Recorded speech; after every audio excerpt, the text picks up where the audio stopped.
Yes, we're recording. Call the meeting to order. Roll call, please. Mayor Williams. Here. Mayor Pro Tem Smith. Here. Councilmember Davies. Here. Councilmember Heckey. Here. Councilmember Levenport. Here. Everyone is present. Thank you. Thank you. I'd like to invite you all to rise as we welcome Father Mark Matson from the St. Francis Catholic Church to lead us in our invocation. I apologize. Which one did I say? St. Francis. Oh, That's Father Harris. I know. It's wonderful. Well, we have to pray, and give thanks for all your service, truly for our city and for our well-being. And we ask this blessing, especially those in service as in this council, as well as our law enforcement and all employees. We begin in the name of the Father, and the Son, and the Holy Spirit. Amen. Blessed are you, Lord God of mercy, who through your Son gave us a marvelous example of charity and the great commandment of love for one another. Send down your blessings upon each your servants who so generously devote themselves to helping others. And they are called on times of need, let them faithfully serve you in their neighbor. And thus, God of power and might, wisdom and justice, through your authority is rightly administered. Laws are enacted and judgment is decreed. Assist with your spirits of counsel and fortitude. They always seek the ways of righteousness, justice, and mercy. Grant that they may be enabled by your powerful protection to lead our wonderful city. And Lord, towns are in need and wants. Divine Father, that cannot be met in isolation. Spirits to renew Tehachapi as you renew all with your grace, that families may have a decent living space, that poor may have hope fulfilled, and the sick and aged may be treated as persons. And the town be filled with love, truly homes, not merely structures. And bless these, especially those in law enforcement and all emergency services, that be kept safe. In Jesus' name we ask. Amen. Amen. Thank you very much. Mr. Davies, would you lead us in the flag salute? Ready, begin. I pledge allegiance to the flag of the United States of America and to the republic for which it stands, one nation, under God, indivisible, with liberty and justice for all. Thank you. You may be seated.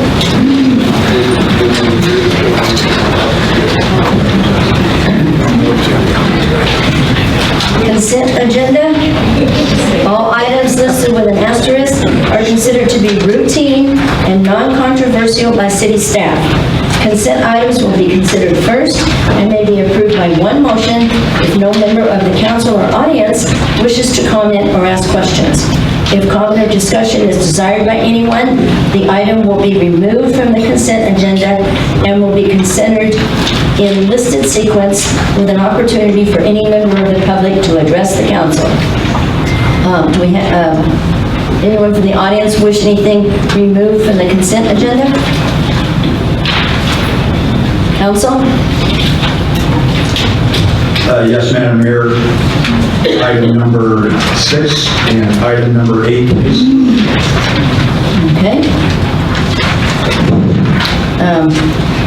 I'll accept a motion to approve with those two removed. Motion. I'll second that. Moved and seconded. All in favor say aye. Aye. Opposed? Let the record show it was a 5-0 vote. Audience written and oral communications. The City Council welcomes public comments on any items within the subject matter jurisdiction of the Council. We respectfully request that this public forum be utilized in a positive and constructive manner. Persons addressing the Council should first state their name and area of residence, the matter of city business to be discussed, and the organization or persons represented, if any. Comments directed to an item on the agenda should be made at the time the agenda is up for discussion. Questions on non-agenda items directed to council or staff should be submitted to the city clerk in writing, and no action will be taken by the council on matters not listed on the agenda. Does anyone have any public comments?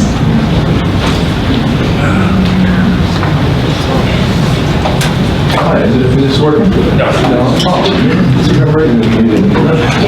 Okay, thank you. Madam Mayor, City Council, I would like to compliment you on your stand on the 3 minutes. As the hospital healthcare board president for years, it's a matter of space, time, allotment, and if you can't make a positive, or if you make a useful statement in 3 minutes, you need to go back and think about it. And for years, I've encouraged the audience to give us a written statement listing everything in detail, listing areas they're concerned, what their solutions they propose, anything of that nature. And then just do a verbal summary of what they would do. And a little anecdote, years ago, we all remember William Nelson, very adamant against the new hospital. And I got him to submit statements every meeting for quite a while. And in one of his presentations, he said we weren't qualified to run a healthcare district. And when we started negotiating with Adventists, he came up and pounded the pulpit and said, you know, why are you doing this? You're supposed to be running a district and a hospital. And I pointed out that he had proposed that we find somebody to partner with a year or more earlier, and it kind of shut him up a little bit. So, but if nothing else, it gives you the opportunity to really look in your spare time at what people have to say. And regardless of how chaotic it gets tonight or any other night, there's going to be some real wisdom that comes up here. And it's a really good way to respect it, to see what people are concerned with, and hear the people. And then you can put something on the agenda, or recommend they put something on the agenda. And speaking of which, last, I'd like a few minutes to make a presentation on the healthcare district at your next meeting. So, okay, thanks. Appreciate all you guys do. Thank you. That's the guy that owes $500,000 in taxes. I'm Susan Worcester, resident of the city of Tehachapi. I have a question in regards to the status of amicus brief in regards to suit for not becoming a sanctuary city. The status of the amicus brief. It's on the agenda. Oh, is it? Yes. Well, No, that's not about a sanctuary I can city. tell you where it is right now. Yeah.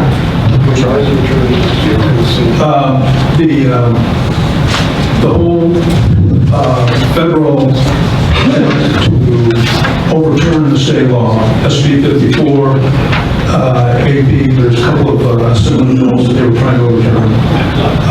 The trial court threw out the lawsuit except for one part of it, which dealt with federal agents being able to come onto public areas of private businesses and meet with their employees. That was an appeal. The federal government appealed the dismissal. The appellate court upheld the dismissal with the one exception that I've just mentioned. And that's where it is right now. Thank you. Thank you.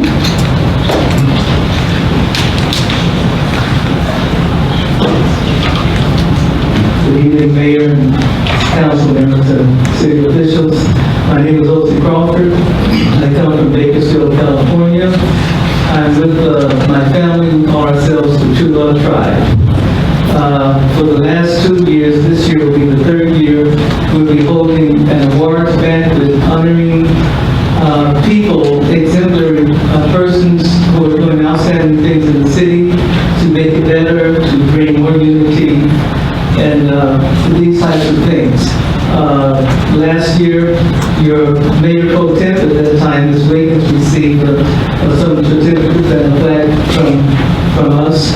And this year will be our 3rd one, and we're asking that the mayor will select one person or couple or family who are exemplary people, and that you come to the next program and honor these students, these citizens.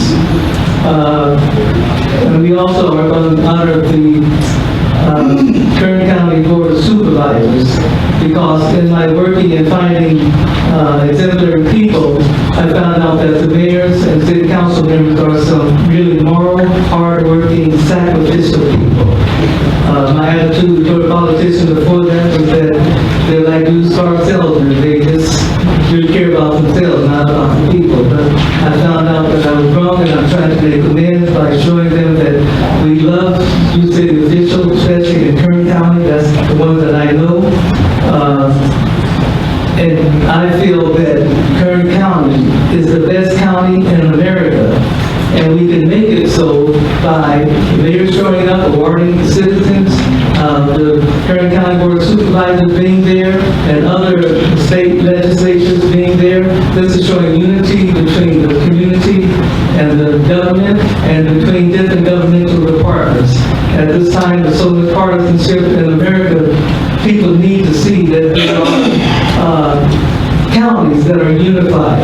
Again, I'm just asking that the mayors will come to this event and that we can show America, show the world that people can work together, you know, in this climate. And we can do it. I know we can do it. So I'm just asking, Mayor, I sent you an email. Yes. And I hope it can be taken care of. And I know this is going to be a great event. I'm sure some of our legislatures will be there. You have 30 seconds. Okay. Well, that's about it. I just want to say, I really thank you and appreciate all of you for your hard work. Most people don't have a clue what you all are doing, how sacrificial you really are. And I am really trying to let many people know that we need to honor our elected officials. Thank you very much. Thank you very much, sir.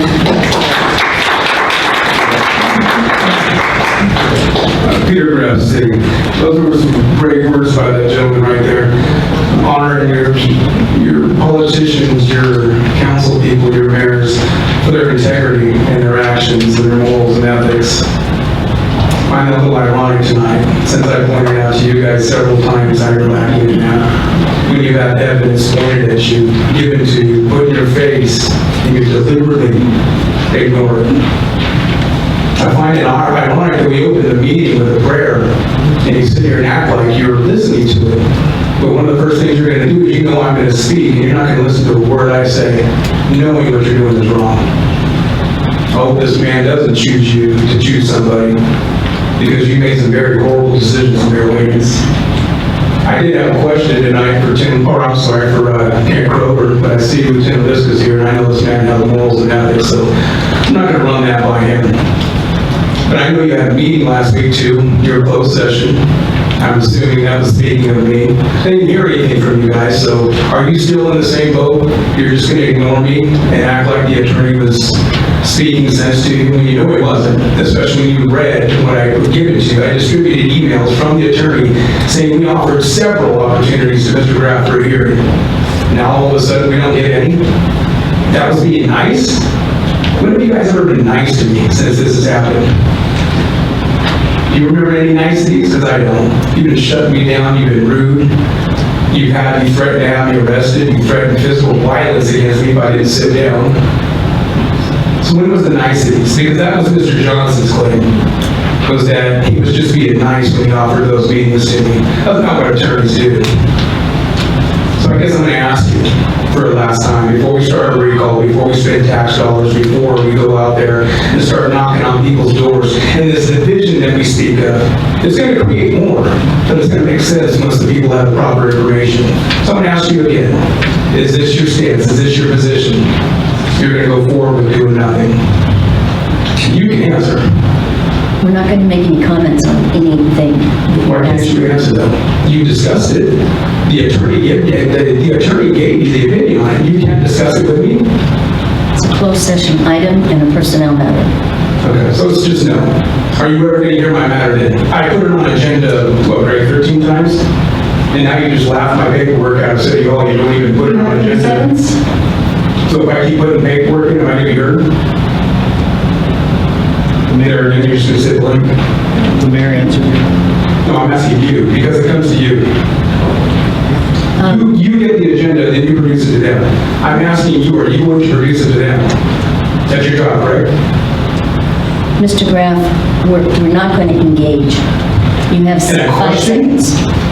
I'm sorry, but you're out of time. That's fine, that's what I need to do. Good for you. Yeah. Good evening. My name is Pat Moody. I work for the Loop newspaper. And it came to our attention this week that a couple of the council members may not have seen our new magazine, Experience Tehachapi. And so we decided and got permission to give you each a copy. the information in it is for everybody in Tehachapi, whether they've lived here all their lives or whether they're just passing through. And we're extremely proud of this magazine. We do it once a year. And this year is focusing on a lot of the local artists and so forth. But I would also like to let you know that the entire magazine was designed and put together by Swirl Creative and Susan Scholler, who is your city treasurer. And thank you, Susan. There are copies in the back, I think, if anybody wanted to grab any. Thank you. Thank you. Any other comments from the public?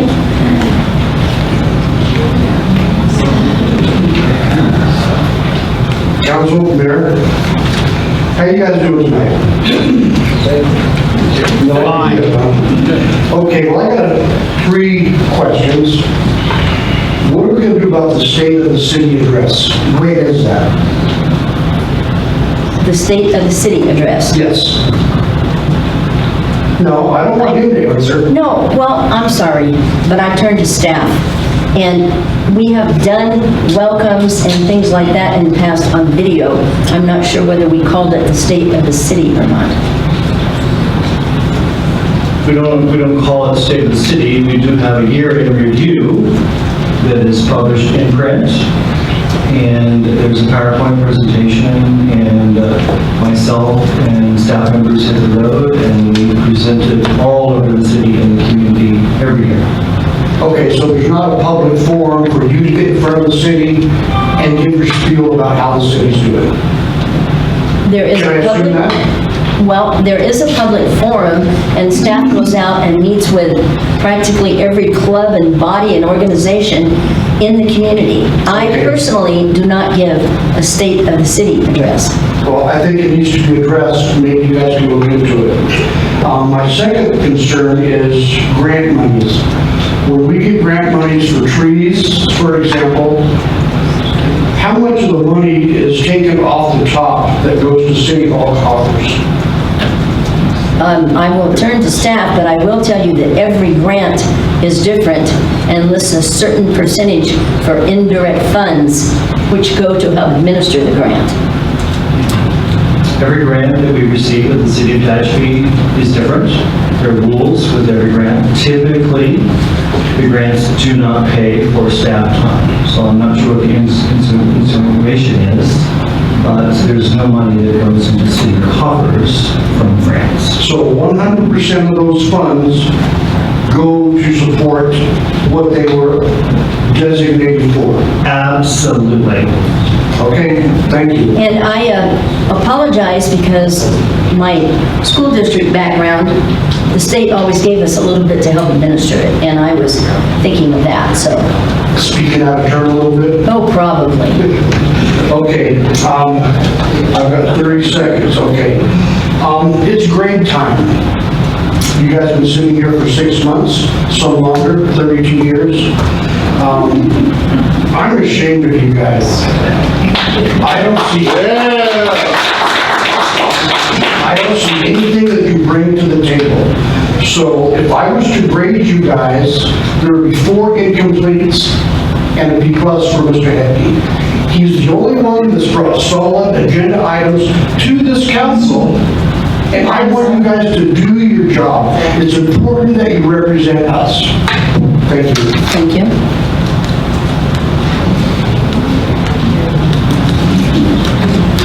Good evening, I'm Nicole.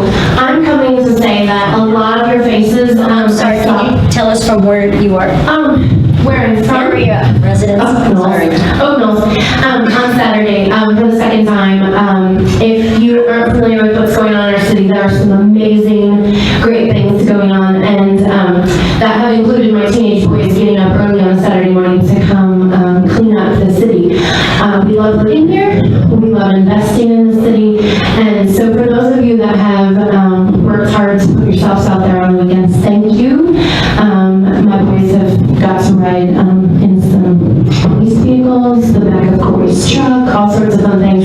They think they're pretty cool. But it's outside this room, so I don't think some people know what's going on, but let's keep doing it because it unifies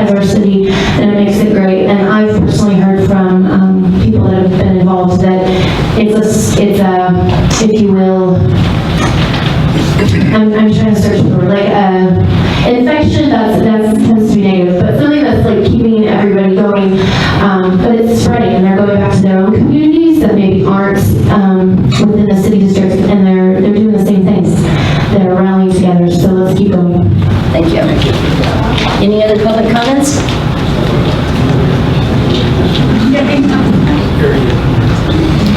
What days? Tehachapi. I need your area of residence. Tehachapi. City of Tehachapi? Yeah, close. I just wanted to, I spent the beginning of this week out in Toronto. They were devastated by the earthquake, and the problem they have out there is Ridgecrest seems to be back on track. They only lost their power for about 3 hours, and we had a mutual aid agreement. I guess we sent some inspectors, as I saw on the Tehachapi news. But I'm asking the citizens of Tehachapi and the city if there's anything we can do to send some water supplies and food supplies to Toronto, maybe just one pickup truck, you know, full of stuff, because they're in really bad shape out there with no running water. I was doing water deliveries for 3 straight days to about 20 different houses, so about 100 people were relying on me for water. It was getting about, you know, I don't know, I was about pushing about 50 cases of bottled water every day, you know, going around. It was almost like a paper route. It was very disorganized in logistics. And they're really suffering out there, the heat, and without the running water, they couldn't run their swamp coolers, they couldn't flush the toilets, the houses started smelling like porta potties. And I think it's been a little bit forgotten, and I think we can really show, you know, people in other communities that we treat everybody as like their neighbors, you know what I mean? Show them that we're good neighbors. And I'd ask anybody in the city who wants to contact me, but I kind of have a good idea what's going on in the ground there in the town. Anybody in the crowd that wants to help, that would be awesome too. Thank you. Thank you. Any other comments? Cliff Swazo, Tehachapi, 777 Tehachapi Boulevard. Good afternoon, Susan Williams. Can I pass these out?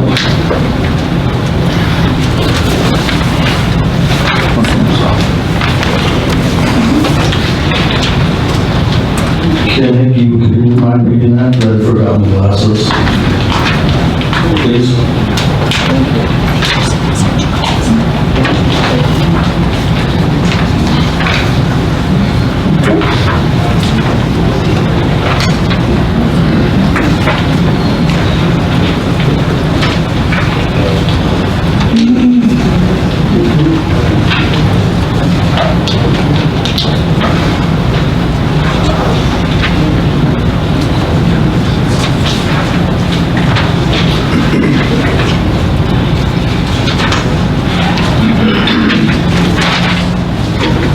So you would like for me to read this for you on your behalf? Yes. Okay, Mr. Suazo, I will agree to read this. Madam Mayor, is that okay? Okay. I would like to know who the city employee is who initiated all of these inspections against the Doghouse Saloon. I would like to know what is their training and experience, and how did they know all of these violations were taking place. I would like to see their training and certificates in all the areas of complaint. Yes, well, since the beginning, since the beginning, all this came down to somebody from the city was there that was making the complaints, right? So since I scan everybody that comes in my bar, I'd like to know who is qualified to say that I was being under investigation for everything that happened at the bar. Who brought it up to the table? I want to face my accuser. So that's what I like. Is that all right? Greg Garrett?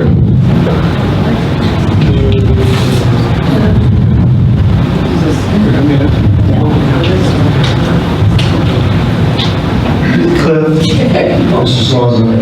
Yes. The Doghouse Saloon is not compliant with building codes and regular code inspections. How may I finish? How the city was informed is quite honestly irrelevant. We do not keep... Excuse me. We do not keep records of who makes complaints. Typically, it's customers or neighbors. Code enforcement is people ratting people out, period. Your time is up, Mr. Swanson. They said it was a city official. Okay, that's all I needed to know. Thank you very much. Any other comments from the public? Never got an answer. Excuse me. If you have something to say, you need to come to the podium, state your name, and have your 3 minutes. Otherwise, you need to sit quietly and politely. You know what? You're out of line. You are out of line. Well, good. Yes, sir? Michael Bigley, Sand Canyon. I'll be representing my group, Transparency and Accountability in Government. And I contend that there is a lot of businesses in this town that are out of compliance with code enforcement. So it has an idea of scrutiny of who you are singling out when you're doing your code enforcement. So if you single out one business and just keep sending people there to look at it, and look at it, look at it, and it's ratting people out. So let's start looking at businesses that are in favor of the city, and we'll start ratting them out. And we can go with code enforcement because we've got construction people, we know people. So when we start putting out all the violations of all these businesses, we would expect you to go send code enforcement in there and start enforcing these things. It's only fair. Thank you. Thank you. Any other public comments? Okay. Moving on, item 6. Thank you, Madam Mayor. I have a question on page 7 of the register pertaining to a payment of $51,000 to an entity called Global Corporate Trust Services, TFMCM9. And I see that there are several line items talking about gas leases, water, sewer, streets, bank loan payments. And I was just looking for some explanation on what that particular line item is. I don't recall seeing this in the past designated as this. So that's the question that I have, Madam Mayor, regarding that $51,000 either expenditure or repayment of something to Global Corporate Trust Services. Hannah? So this is basically a loan payment to iBank that we borrow the money to improve Goodrick area, which is kind of many years ago. So the reason that you see gas lease is it's the gas fund, gas tax fund is paying for the portion, and water fund, and so is sewer fund. So our accounting system, as we allocate these payments to different funds, it lists it. Okay, so thank you for that explanation. This is specifically allocated to Goodrick? It's a Goodrick improvement project being allocated to gas tax fund, water fund, and sewer fund. So, Mr. Hankey, when the city initiated the Goodrick Road improvement, so Goodrick is on the north side of the tracks. For everybody's little education here, if you don't know, it goes from Denison Road, going east about a mile, maybe a mile and a half, to the terminus of that road, that where the bends used to be, right? So the city, at the time, initiated a project, and so we wanted to improve that area because we saw the value of the commercial property and the industrial property, so on and so forth. The road was in terrible shape. So we obtained a loan for that purpose to improve the road. So we improved the asphalt, put in asphalt road, and we put in water and sewer and different things. So that's why Hannah was trying to explain the water fund, the sewer fund, and the gas tax are paying the money back to the bank for those improvements. So it's a new road with water, gas, and so on and so forth. And since we've had lots of businesses open up out there, and these products, bins, so on and so forth. So it's a great investment. It actually goes past the city into the county a little bit too, towards the east. Okay, great. So it's an annual payment, and this is the loan payment on an annual basis. This is the loan payment for each one of these particular utilities. Those utilities are paying back the loan for those improvements. And we're using gas tax money to do that? Yes. Okay, great, thank you. That's all I have, Madam Mayor, and I will make a motion that we approve the register as presented by staff. Do I have a second? I'll second it. Moved and seconded, all in favor say aye. Aye. Opposed? Let the record show it was a 5-0 vote. Number 7, Madam Mayor, I need to recuse myself because I'm an employee of RSI Petroleum.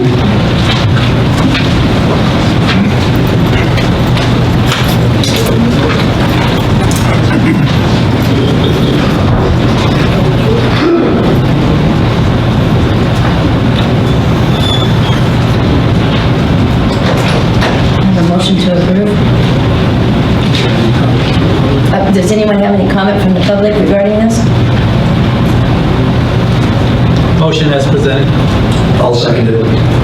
Moved and seconded. All in favor say aye. Aye.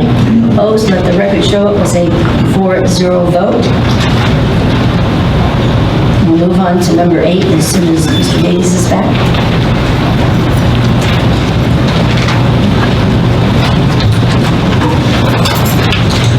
Madam Mayor, item number 8, I've asked for that to be removed for the explanation of myself having numerous lease agreements at the airport for airplane hangars, and I will not participate in the discussion nor the vote. Okay. Mr. Heckey, do you want to recuse yourself and leave the room, or do you want to sit? I think I'm okay. Okay, I entertain a motion to approve that ground lease agreement. I move that we approve the ground lease agreement for the City of Tehachapi and the Sandy Living Trust. A second? I'll second it, Madam Mayor. Moved and seconded. All in favor say aye. Aye. Opposed? Abstain? Sorry, Madam Mayor, I do abstain on that vote. Right. Let the record show it was a 4 vote with 1 abstention. Number 9.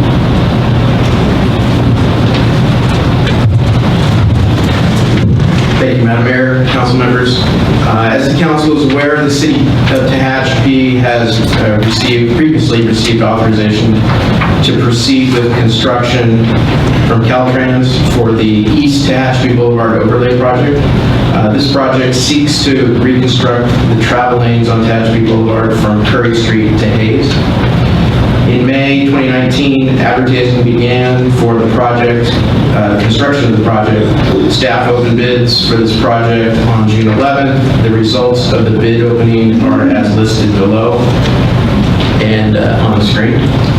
And you can see the low bidder was Granite Construction for $481,446.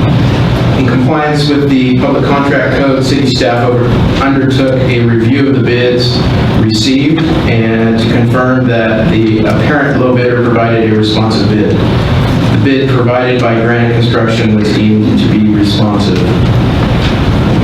This project is grant funded through RSTP program and includes a match requirement of the city. Total grant budget for the construction phase is $562,000 with a total reimbursement of $441,000 available.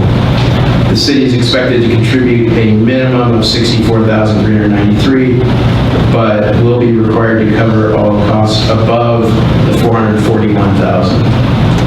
The city's approved budget includes $43,000 from the Streets and Roads Fund for the remaining match to be paid with SB1 grant funding. So the recommendation of staff is to award the base bid and additive bid schedules 1 and 2 of the East Tehachapi Boulevard Overlay Project to Granite Construction in the amount of $481,446 and authorize the city manager to approve any necessary change orders up to a maximum of 5% of the original contract value. I'll be happy to answer any questions if anybody has them. Are there any questions from the audience concerning this?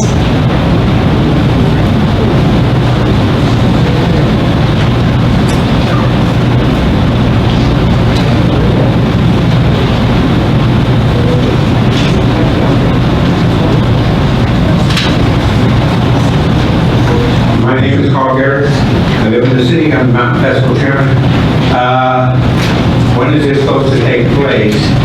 Because, Mrs. Smith, I think we moved the car show entrance from D Street to Tehachapi Boulevard. And if the work is going to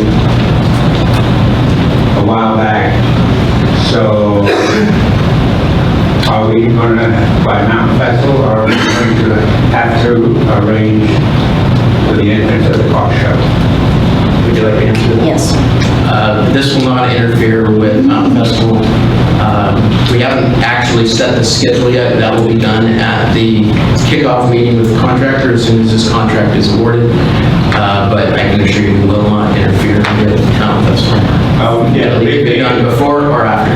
Yeah, the big thing is bringing the cars in off of Tehachapi Boulevard. It will not affect that. Thank you. Thank you. Any other questions from the audience? Council? I have one. Just to make everyone aware that I understand that the actual work will be after business hours in the evening, so not to disrupt the local business along the boulevard. Is that correct? That is correct, yes. Okay, that was my ask of city staff for an explanation, and that's what I was given, so. And I will note also that that did also not only improve the traffic situation during construction, but it also saved us money. It'll actually end up costing less for us to do it at night than during the day. Good. So pass the word to any business owners. They've probably been already notified anyway, haven't they? Not yet, but they will be. Okay, yes. Perfect. So thank you. Any other questions from the council? Then I'll entertain a motion to approve. Madam Mayor, I make a motion that we approve item 9, the bid to the award East Tehachapi Boulevard Overlay Project to Granite. I'm sorry, to Granite Construction, correct? Yeah. Okay. I'll second. It's been moved and seconded to approve the awarding of the bid. All in favor say aye. Aye. Opposed? Let the record show it was a 5-0 vote. City Manager's report. Just want to quickly talk about the earthquake that happened on the 4th and the 5th and many aftershocks afterwards in the Ridgecrest Trona area. Our hearts, thoughts, and prayers are with our friends to the east, that's for sure. Want to assure everybody that the city of Tehachapi's infrastructure remained intact. Dawn, Corey, Hannah, Ashley, Tori, Key, Chief, the entire executive staff, and your employees, first and foremost, made sure that our infrastructure was not harmed. But the second thing we did was start communications with Ridgecrest. I spoke with Mr. Strand, the city manager, numerous times about support. We work closely with Georgiana Armstrong at the Kern EOC, which is Emergency Operations Center down in Bakersfield. We meet regularly with them. We do have, if you'll recall, several months ago, the City Council approved a mutual aid agreement with the county and the cities in Kern County. We would have helped them anyway, but it's always nice to have a document in place, because when you have a document in place, you have cost recovery for all entities or agencies that are assisting. We've just today, Kate and Corey and I went down to Bakersfield and met with Georgiana and the other cities in Kern County, lessons learned. They're not out of the woods yet. Their infrastructure is working and they are recovering. I sent Charles, our building inspector, out there to assist. He did more than assist though. When he arrived on Monday morning, he quickly assessed that building inspectors from the region were arriving and people would call in and say, I've got a crack in my wall, I've got something going on in my block wall, so on and so forth. And inspectors were running out and checking things. So he said, hold on a minute, let's get organized, let's field the calls. Let's figure out and prioritize what needs attention right now, what's a medium and what's a low priority. So he was able to organize that, and they continued to use that system in Ridgecrest. We continue to talk to them, we continue to support them in everything that they do and need. So I'm very proud of our team. I'm very proud of Kern County EOC, everything that they're doing in the communities in and around Bushcrest and Trona. I'm very happy that we could provide a little bit of help, that's for sure. So thank you to your city staff for that. Mr. Davies, you go through. Madam Mayor, I have nothing. Okay. Mr. Smith? Yes, we had another very successful neighborhood cleanup on the 13th on the north side. We went out a few weeks ago, if you recall, and filled up 2 dumpsters, or I'm sorry, roll-offs in 90 minutes. So the folks over there were hoping that we could come back. We slated another date last Saturday. We had a lot of volunteers. We had city staff volunteering their time. I was out there. A lot of city staff just out there. We had volunteers from churches, from neighborhoods, and the first pile we saw was a guy who had knocked down a fence, and the thing was 6 feet high and 10 feet wide in diameter, and we hauled it off. But he had just improved his property and made his property look a little bit better for the neighborhood. So I looked at that stack, and I thought, wow, this could take a while. But we had 12 people working on it, and it was done in about 10 minutes. So it was really kind of a neat event. We had people from all over, from Mill Street to Hayes.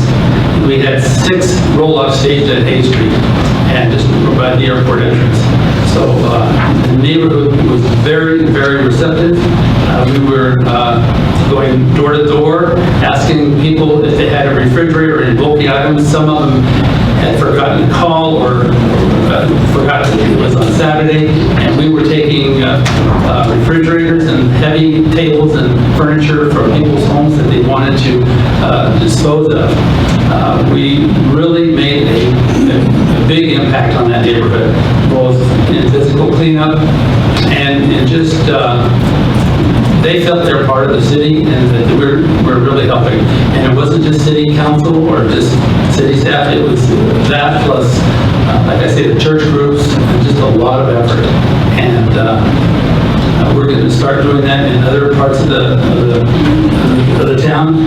I'm getting calls asking, when are you going to do my neighborhood? Or I'll get calls, when are you going to do something out in Golden Hills? But we're going to keep it in the city limits. But it was very well received, and I just want to say thanks to our friends in the Tehachapi Police Department. They spearheaded this, code enforcement. They are just really, they're the forefront of this effort, and the community and the Tehachapi Police Foundation, their volunteers, they help with water and everything else. So it's, I think the impact was very positive, and I'm looking forward to volunteering in other areas of town. So it's really good. So the other thing, I attended the Tehachapi Society of Pilots meeting last week. It was basically their general business. But other than that, I think I just want to thank everybody involved, especially our PD. Thank you.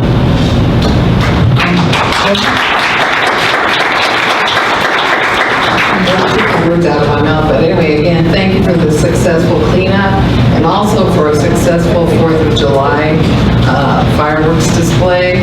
I saw lots of people lining up down Main Street in parking lots at schools and so on and so forth. And I believe everything went off without a glitch. So thank you to our citizens for being considerate of each other, because that's a big traffic situation at that time. So thank you. Okay, Mr. Hickey? Do you want to go ahead, Madam Mayor? Do you have any comments or no? No, I'm good. Okay, all right. Thank you, Madam Mayor. As most of you have probably seen and read tonight, I have a list of items on the agenda for discussion this evening. And the first one is it's very important because it is constitutional. And the United States was based on principles of our founding fathers, and it generated a document that we live by today. That Constitution and the Second Amendment, the First Amendment, the Fourth Amendment are constantly in jeopardy. And tonight, I would like to propose a couple of things to my fellow council members for direction to the city staff to look into the possibility of actually forwarding this endeavor to bring more constitutional protection to our citizens than are currently being offered by any other city in our great state. Nevertheless, we've seen in recent days the city of San Diego and their council, they have actually passed legislation via their council to put further restrictions on the Second Amendment for their citizens. And by that happening, it starts off with a Second Amendment issue, then it goes to a First Amendment issue, and then it continues down this chain. We have big cities around our state that are continuing to dictate to the rest of our smaller cities on what they feel we should do. And I think as a small community that has a very good standing, not only standing on its own merits, but standing in Kern County, I think we need to proceed with something similar to what I've presented tonight. And again, this is for discussion with the council and for the possible direction provided to staff. But let me get into this. The background: California has strict gun laws in comparison to other adjoining states. Gun laws are established by the California legislature. The United States Constitution provides protections for its citizens to keep and bear arms. Neither state nor local law should impede nor restrict the constitutional rights of law-abiding citizens to purchase firearms or ammunition to protect themselves and their families. I have requested that the council vote in favor of directing staff this evening and the city attorney to draft an initial ordinance or other as-needed language to address the following matters individually. To request the Tehachapi police chief to not enforce firearm laws which are in direct conflict with our Second Amendment rights granted by the Constitution. Again, we have a document. We had founding fathers that sacrificed a lot. And unfortunately, this is not the first time that anybody's heard this. This argument goes on and on and on and on, but now we're going to have that discussion in Tehachapi. To request the Kern County Sheriff to not enforce firearm laws within the county, which are in direct conflict with the Second Amendment rights granted by the Constitution. You know what? Fortunately, Sheriff Donnie Youngblood is about as high of Second Amendment supporter as we will ever find anywhere. He has a very, very realistic position on his Second Amendment concerns. And I give Sheriff Youngblood accolades for taking that position. Sometimes it's not been popular, but you know what? He stood by his convictions. To request the state legislature allow an exemption to the California firearms laws for the greater Tehachapi area, including Sand Canyon, Cameron Canyon, Mountain Meadows, Alpine Forest, Stallion Springs, Bear Valley, Cummins Valley, Golden Hills, Keene, Hard Flat, and other locations within a 20-mile radius of the city of Tehachapi, all located within Kern County. To request the state legislature grant full reciprocity of concealed weapons permits with Arizona and Nevada residents. We have untold numbers of people who have legally obtained their concealed weapons permit in Arizona and in Nevada who refuse to come to California because they cannot conceal in California because we don't have any reciprocity with those states. And I think if Tehachapi takes a bold position, again, we shouldn't be dictated to by the likes of San Francisco and Los Angeles and other big municipalities that drive all this stuff down to our level. We should stand on our own merit. To request the legislature to waive and exempt the city of Tehachapi of any and all new California DOJ instructions regarding ammunition and firearm sales that became effective on July the 1st. On July the 1st, things got a little more challenging. And I don't care if you're a gun owner, if you've ever shot a gun or even seen a gun. On July the 1st, some things happened, and it chipped away at our constitutional rights. It complicated what needs to happen or what has to happen in order for you as a law-abiding citizen to either buy a firearm or to buy ammunition for your guns. This creates an undue burden on local businesses. We have 2 businesses here in Tehachapi. Southern Shooters right around the corner, and we have Big Five that sell ammunition. Well, if you go in now, you have to go through this tremendous process to even buy ammunition for the guns that you legally possess. If you don't do the protocol, and if the supplier or the retailer doesn't follow the protocol in the arrangement that currently exists, some bad things can happen. And the bad things can happen to law-abiding citizens. That's the concern that every one of us should have.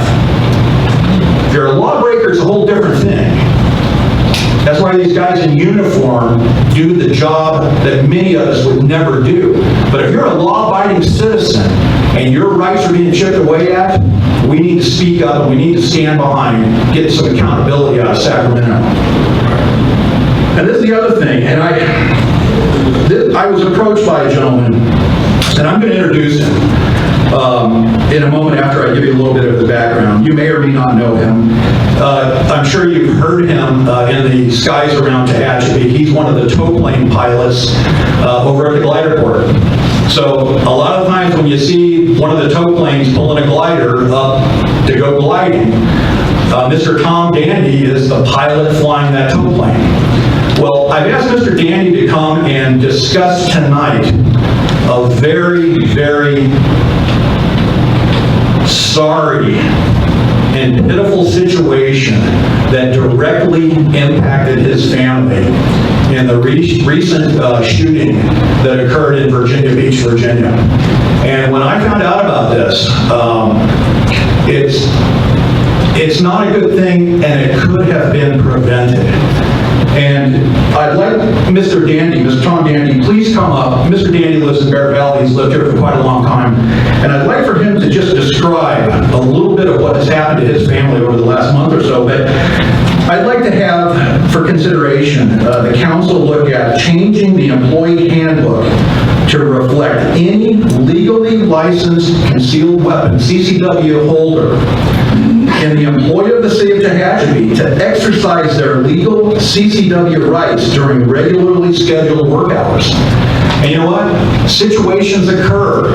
And I don't want to get into all of the discussion on the what ifs and this, that, and the other.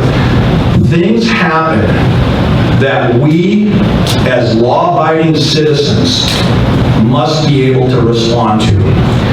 And to that ado, Tom, if you could just please give us, the audience, the council, a little bit of description of what happened to your family and how that ultimately could have been prevented had something been in place similar to what we've proposed tonight.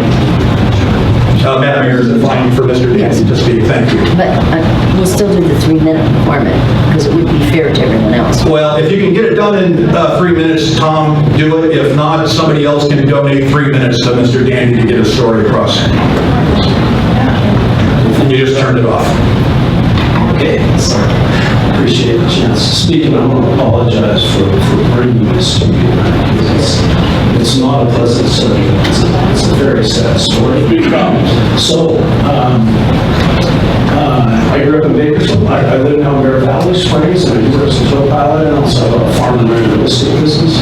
And I've been 5 kids in my family, and my oldest sister's firstborn daughter was Kate. I'm not sure, Tom, can you get in there? There you go. Yes. There you go. My oldest niece was Kate Lucy Mason, and she was a civil engineer that followed in her father's business and ended up working for the city of Virginia Beach, Virginia. And some of you may not know this. I'm surprised there's a lot of people that don't know about it.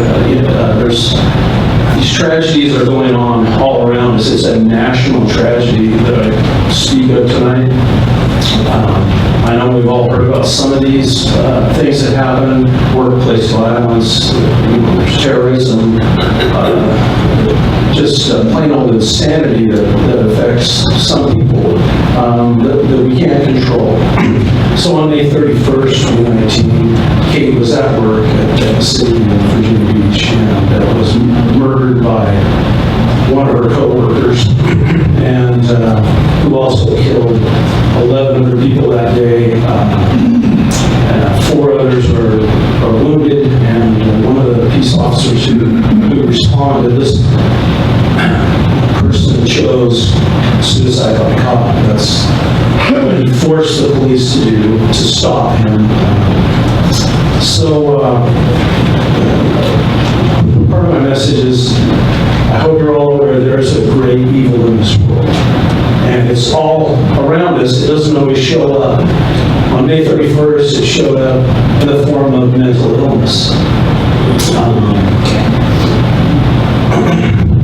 So this gentleman killed 2 people in the parking lot. One was a customer, one was a co-worker, and the perpetrator had worked at the city for about 15 years.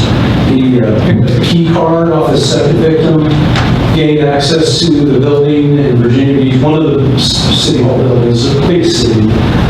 20 seconds. Okay, well,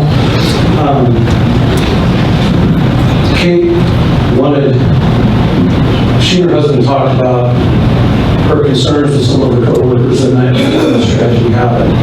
And they discussed her taking her 9mm. She was a shooter, her husband's a shooter. It's been a tradition in my family.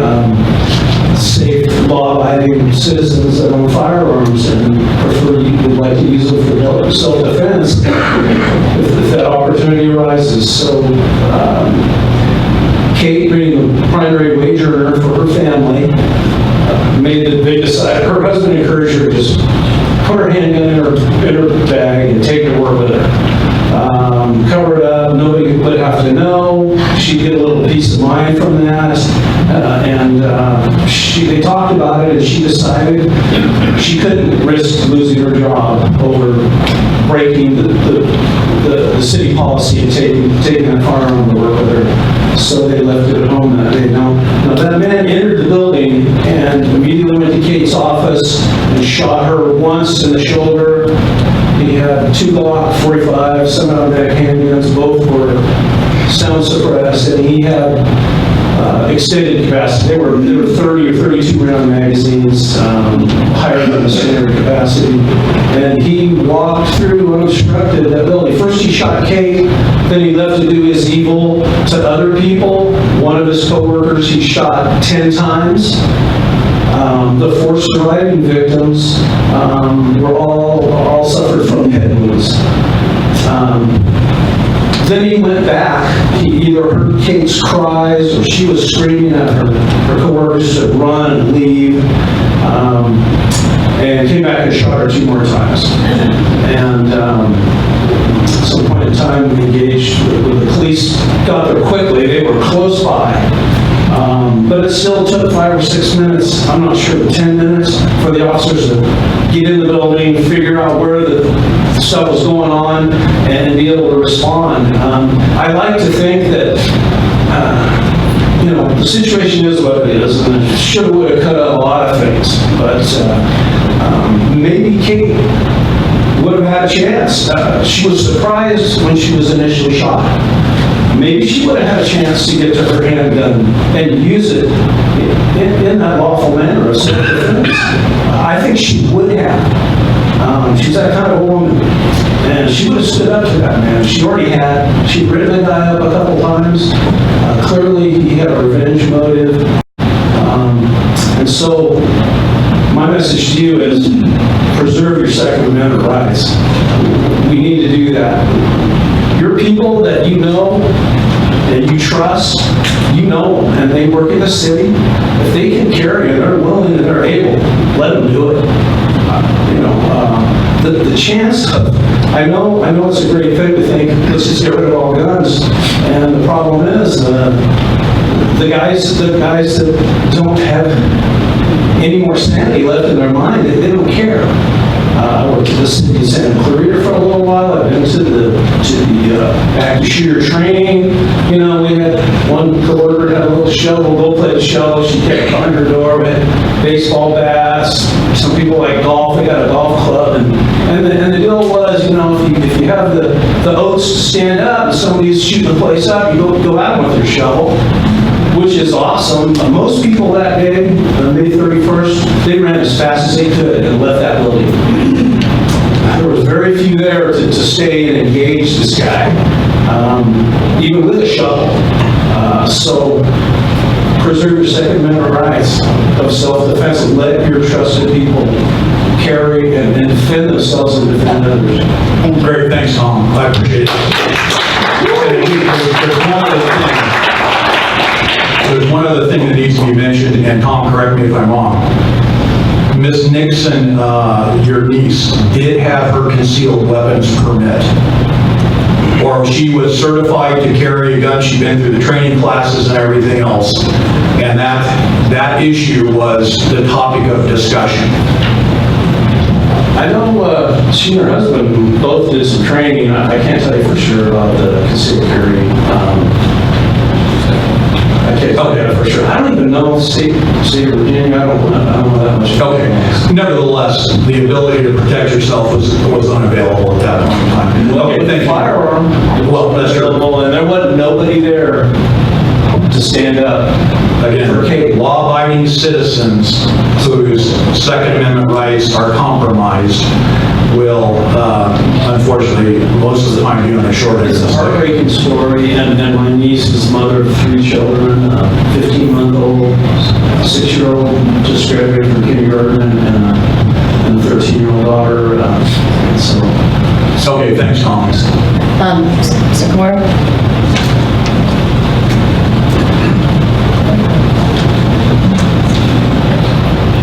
My name is Socorro Schmidt. I live in the city of Tehachapi. What I saw described here on item number 11 on the internet was much different than what the people got on their paper. So I read an awful lot of that, and I thought to myself, I am not willing to give up my vote on issues like this that are so complicated that I'm not willing to give it up to you. And so I think this may be a matter for the public's vote, and I think it needs to be investigated. And if, as you say, you want our attorney, the city attorney, to research some of these things, then I'm saying you're obligating an awful lot of taxpayer money. And I don't know that I want to spend taxpayer money. I think this was a sad story, but there are many other sad stories all over, and I just shudder for our schools. And I don't want to think that that will happen here. But I'm not ready to give up my vote on an issue as important as this. And I'm not willing to allow you to spend money on lawyers. It would take an army of Philadelphia lawyers to research this. And it would cost the city of Tehachapi enough money to bankrupt it. And I'm not willing to do that. Thank you. Madam, could you stay there, please? Unfortunately, the counter position to that we just saw happen in San Diego, they did the counter position to what I'm presenting tonight. They weren't concerned about the costs. They weren't concerned about any ramifications associated with it. Their council took the position to restrict their citizens' constitutional rights. They did not care what it costs to take the constitutional rights away from the citizens of San Diego. So I'm asking us to do exactly opposite of that. If our staff looks into this, if Mr. Schroeder, the chief primarily, the chief and Mr. Schroeder look into this and they find that it is so burdensome that we cannot proceed, then you know what we can do? We can all look at each other and we can say, we tried. We tried to protect our constitutional rights, because once the Second Amendment is gone, the First Amendment disappears. Once the First Amendment is gone, then the Fourth Amendment disappears. It is a very, very slippery slope. My argument is not original. This argument has been done thousands of times, millions of times across the United States. But we live in an environment in the state of California right now to where people are chipping away at our rights, and it's coming from the big cities. And if we sit idly on the sidelines and allow this to happen, we're going to all be, in the very near future, looking at each other saying, what the heck just happened? And I'm not prepared as a council member that represents a constituency in this municipality that's going to sit idly on the sidelines and wait for that to happen. I just can't do it. I abide by the Constitution, I don't break the laws, and there's a lot of people in this town that do the same exact thing. So why should we be penalized? Why should we be penalized with jargon and malarkey that comes from big cities other than our own? That's my response.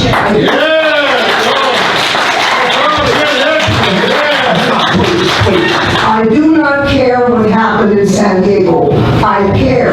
There's nothing I can do about San Diego. I can only do something here in Tehachapi. And I'm telling you, I will not give up my vote to you people. I think it ought to be examined, and I think that we should all have the right to say what we think. I wholeheartedly agree with you on examining the situation. And that's what my proposal is tonight, that we go back to staff and we let staff evaluate the situation and determine whether or not it's something that we can feasibly do. We took a hard position on SB 54, folks. We did it. Yes. We joined in with some of the bigger cities in the state of California in opposing the sanctuary status. So if we were willing to step up and do that, that wasn't constitutional. This is constitutional. Socorro, with all due respect, it was voted on in Paragraph City. Socorro, with all due respect, this was voted on. It was voted on by our forefathers when they were developing the Constitution, and they agreed to put it inside there as part of our rights to protect ourselves against tyrancy.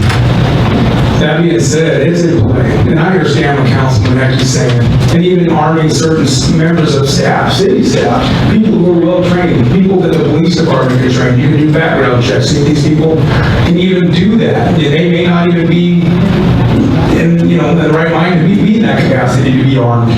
But I can tell you what, as one of these police officers who are working two-person shifts at 3 o'clock in the morning, when a snow truck may be out plowing, they're on a traffic stop and somebody's taking them down, that may be the person they're going to love for the rest of their life, if that plow driver can help out and save their life. That's going to mean a lot. Everybody's here to help everybody, I would imagine, as far as the city goes. So why not pick out a couple of people who can help out others? Nobody has to know who they are. You train them, you keep it concealed, and set the standard. Start setting that pace for school districts in other cities, because the police officers they're overran, and we know that because there's no consequences to the court system. You put somebody in jail, right back out. People need to start protecting themselves, as well as city employees. I appreciate what you're doing, Councilman Heck. Well, Mr. Graff, thank you, because Prop 47 and 57, which this council has talked about, we've heard from our city attorney on Prop 54. Sorry, well, no, I'm talking about 47 and 57. It's the changing of felonies. We've talked about it in the past, but nevertheless, what is happening in our state right now should concern every one of us. Well, our court systems are debated daily. There's no consequences. You have automatic releases, you have overpopulation releases, and now our beautiful governor wants to downgrade sexual offenders charges. This place is falling apart, and you're right. We need to exercise our constitutional rights to protect ourselves and our family. If it hasn't hit you now, it may, and that's when you'll appreciate your constitutional right. Thank you. Regarding the Second Amendment, and I'm sure that most of you all know or have heard, the exact language in the Second Amendment, so I won't go into that. But there's a couple of things. Councilman? Yes. Do you want to see if the staff? Yes. Council wants to refer to the staff. Well, let me just finish. What's going on? You've said a lot already. I mean, all good stuff. Yeah, I'd like to know what the rest of the council thinks. Okay, well, there is just one more point that I'd like to make. There's a couple of things that are considered God-given rights. A God-given right is something, and I'm going to read this real quick.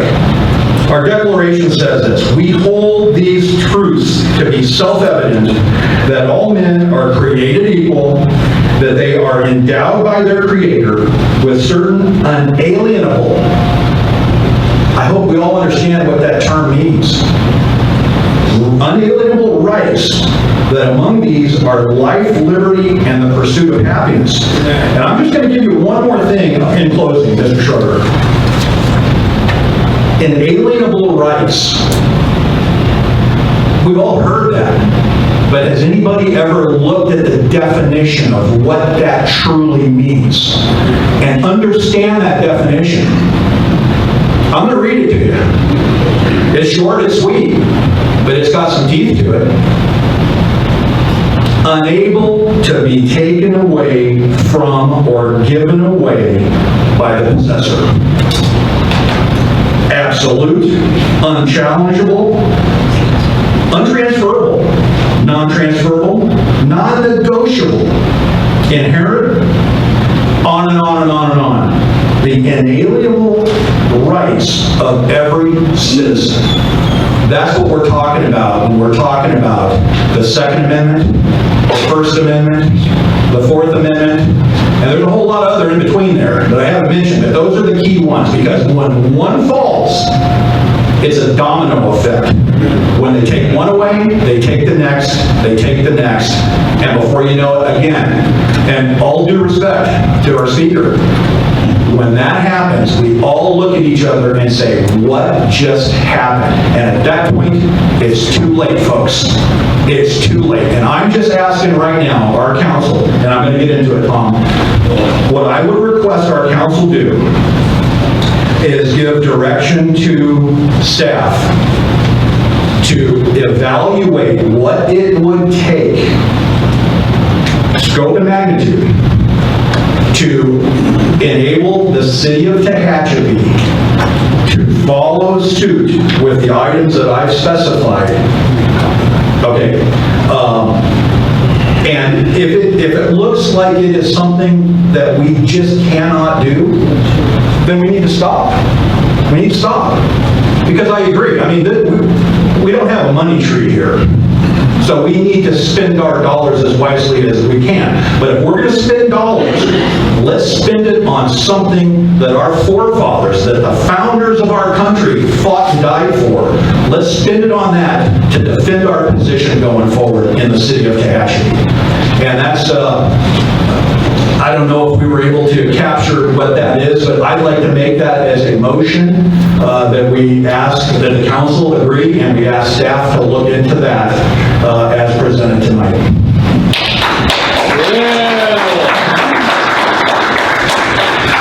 A motion's been made. Do I have a second? Comments. The Democrats at work. Democrats at work. Mayor, I have a comment. Councilman Hecky, I read this. I agree with a lot of what you said here. But a couple things. We have no say-so in anything other than the city of Tehachapi. So we can't enforce this to Sand Canyon, Mountain Meadows, any of these other. But what I'm concerned about, because we live in this great state of California, that if we was to proceed with this, I think, I know, the way they are in Sacramento, we could get punished for this. So what? You know, I just don't want to see anything happen to us as a city, just because we've seen this happen to us. We voted on things in California, you know, and in Kern County especially, that, you know, the majority of Kern County has voted for positive things, and it's come back to bite us in the butt. Financially. Financially. We cannot, as a society, lay down when we see the rest of California falling. It's falling, Mike. I agree. Okay, well, we cannot lay down because we got a good thing going in Tehachapi. And you know what? We need to take a stand and we need to make it clear. You know what? If the ramifications come down from Sacramento, then they need to go talk to San Diego for violating the constitutional rights of the citizens down there.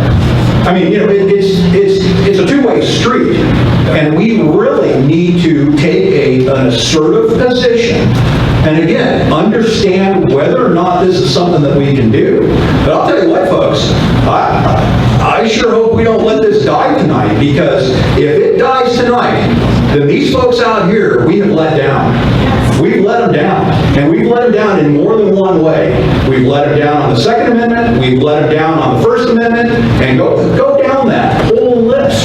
Because once it's, I'm repeating myself, I appreciate that, but I'll say it again. Once the dominoes start to fall, we're not going to get back. We just will not ever be able to claw that back. And I'll tell you what, these guys right over here, you know what?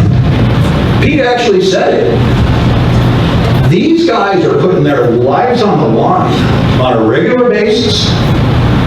And you know, they see what's happening in our streets and in our community and in our county and in our state. And you know what? That concern that they discuss and promote with the being of their service should be enough for us to proceed with looking into what I've presented tonight. I think that's the case, Mike, and I appreciate what you're talking about. Yeah, sure, Sacramento, you know, Sacramento's going to come down on everybody. That's just the way it is, because of the leadership that we currently have up there. At the same time, we cannot allow our community to be dictated to from the likes of San Francisco, Los Angeles, San Diego, pick other big municipalities. Those decisions that they make will ultimately promulgate their way through the state of California, and it'll be right here, right in our backyard before we know it. And we, in my opinion, should take a firm position and evaluate. Doesn't mean that's going to happen. Staff could come back and say, you know what? It's not feasible, Mr. Hedke. Yeah, I think we'll wait for a second. Yeah. Okay, thank you, Mr. Schroeder. As a veteran of 6 years and a Second Amendment supporter, I would prefer, I support Socorro's position that the five of us not be voting on something that's going to affect everybody here, that should be a universal vote of the community, of the entire community. But I'm not opposed to just having the mayor refer this to staff for a future discussion, if it's even feasible, which I'm not sure a lot of it is. If you're asking us to have the chief not enforce state law or those kind of things, I cannot support or second your motion. But if you want to just have the mayor make a referral to staff for some research, I'm not opposed to that. Well, and Mr. Smith, that's actually what I'm asking for.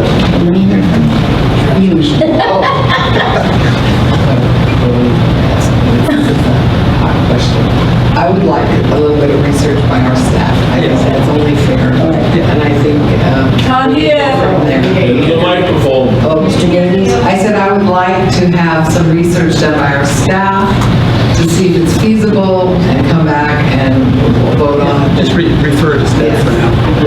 So you're seconding? No. Ladies and gentlemen, please. Mr. Davies, what is your opinion on referring it to staff? I'd like to see it referred to staff. Just this part here. I'm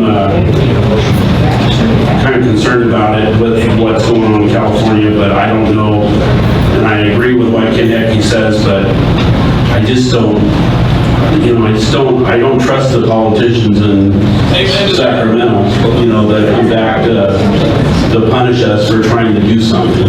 And I just don't want to see, plus I don't want to see us spending a lot of money to do something that, I just don't see it's going to happen. Okay. I appreciate that, and one of the final things, sorry. I'm ready to refer it. One more point. I know it. There's another one called 14th Amendment. You're familiar with the 14th? What that requires? That kicks things back to the state level. But, and Mr. Schroeder? Doesn't kick anything back. Okay, well, you clarify what that is then. 14th Amendment is due process. You're correct. Yeah. You are correct, thank you. Okay, on that note, Madam Mayor, proceed. I will refer this to staff for research, cost, feasibility, how it will affect our city. You also have to remember that when we do something that basically goes against state law and something happens, then we are liable for life. And that concerns me about the liability of someone getting shot, and then they're going to say, well, you're the dummies who did that. So I would like to have all that reviewed. And that is not us taking a stand on anything. We're making a referral to staff. And if you can't do that in 2 weeks, then we can hear it in 4 weeks. Okay? All right. Next item. And do we need to vote on that, or is it just a recommendation to staff? It's about the mayor. No. The council. It sounds like everybody is on board with that. Okay. Thank you, Mr. Schroeder. And thank you, Madam Mayor, for May I clarifying. please ask you in the audience, if you don't agree with what we say, hold it or come up and get your 3 minutes. It serves no purpose to have all this back and forth yelling at each other. Thank you. Madam Mayor, my next item is to request that you require all elected officials to reside at the front of the chamber during all regularly scheduled council meetings. And I think that's important because, Ms. Schauber, it's referring to you, I think that you deserve a position as an elected official up here with the rest of us elected officials. And I say that because Ms. Gassaway, she sat at the front with everybody else that was elected. And she did that her entire span of being the treasurer. And I would like to see you up here with us as an elected official. And Madam Mayor, I delegate that to you. Well, we can make room up here. I'd like to hear what the rest of the council thinks, council comments. So we're just talking about one more, right? One more. Well, that's all that we have left is just one more elected official. So. Madam Mayor, you can make that happen without a vote. Right. Mr. Schroeder? She doesn't vote. Right. So, but there are others up here that don't. We're not elected either. Right. So it's just up to you. Yeah, she can sit it. Does anyone object? I think it'd be very good. Come on up, Susan. You can either come up this time or you can come up the next time, so. Thank you. All right. Thank you, Madam Mayor, and thank you, Susan. I think it's important for the public to know that all of us up at the front, with the exception of the staff that we know, are elected officials. Thank you. Madam Mayor, to request you to fully describe the council's expectations of the role of the city attorney during regularly scheduled meetings. And this has just come up because, Tom, you and I had commentary back and forth. You don't like me helping the mayor. Well, That's what this is all about. Well, here's the whole You thing. know what my role is. Well, I know what your role is, To represent you and give you. but your role is... If she wants to give you my role, then that's fine. I don't think she'll know everything that I'm doing here, everything that you hired me to do, but she can do that. I don't have an objection to that. Let's don't drag it on. My only comment is that we pay our city attorney, our city manager, our police chief a very decent salary. Part of the reason for that is to know their expertise. They don't come in here and say, well, I'm going to Antelope Valley College at night and maybe someday I'll get a law degree. No, they come to us with their degrees, with their certifications, and with years of experience. And I have no problem with any of them assisting me. Someone said at the last meeting, you know, point of order, the attorney shouldn't do that, you should do it. I said, okay, fine, do it, but I think we're getting silly. I look to staff, and I've been criticized for that, but if we don't need the staff here, then they don't need to come. I want them here, I want their opinions, I want their expertise. I'm not a paid employee of the city. None of us are. Those are the paid employees of the city. And because of that, I want to hear what they think sometimes. So if that doesn't clarify it, I'm sorry. Well, thank you, Madam Mayor. I think it partially clarifies it. However, I need to just make it clear that the purpose of this meeting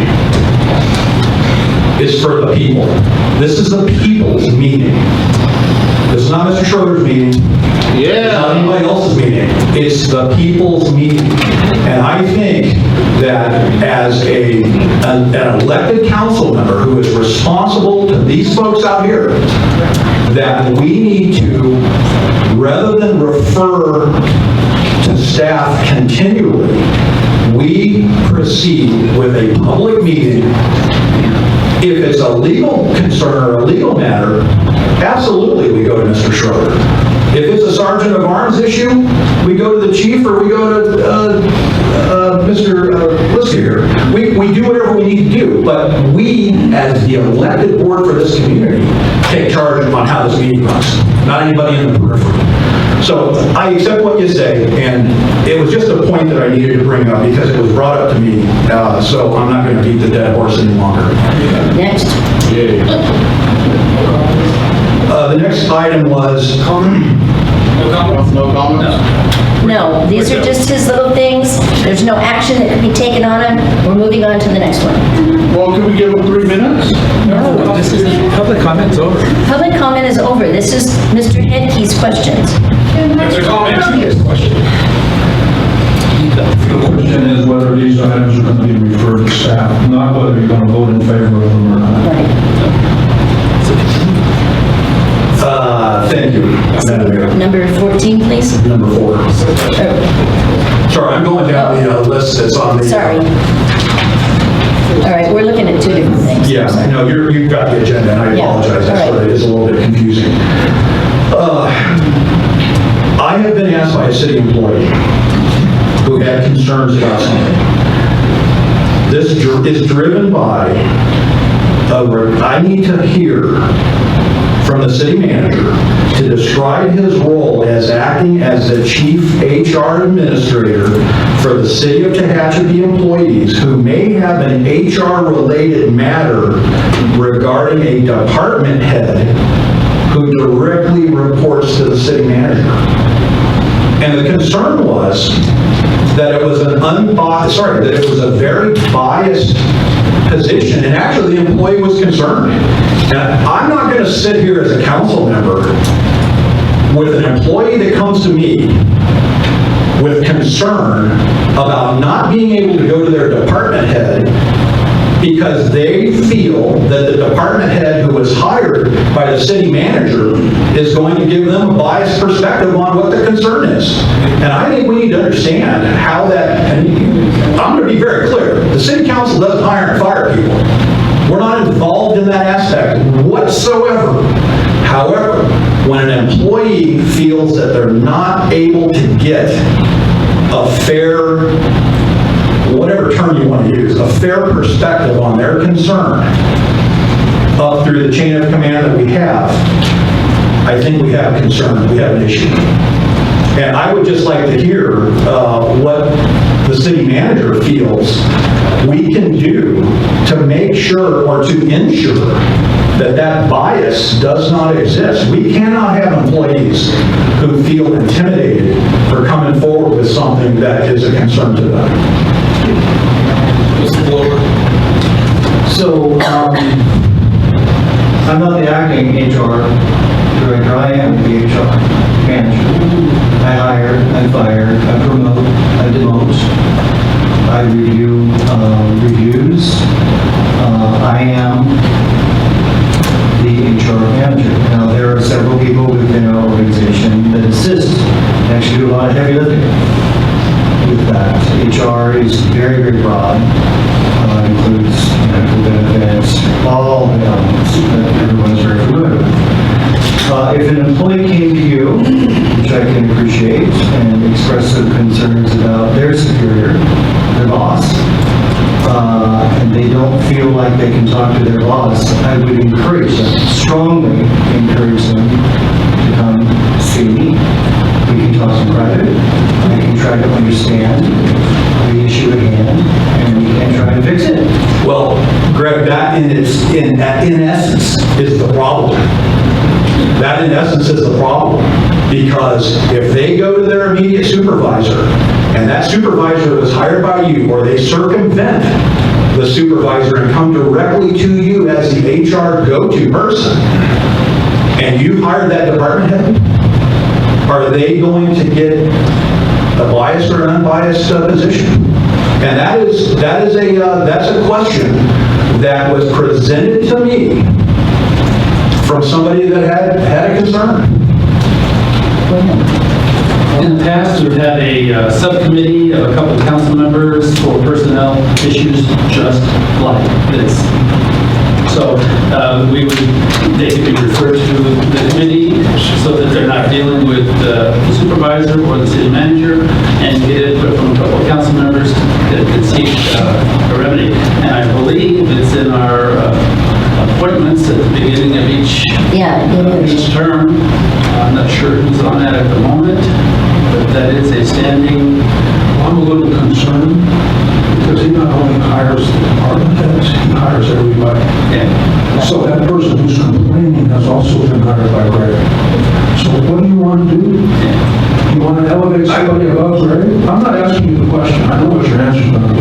There are. It's a rhetorical question. There are. He's the HR. He's the HR. Man, he hires and fires.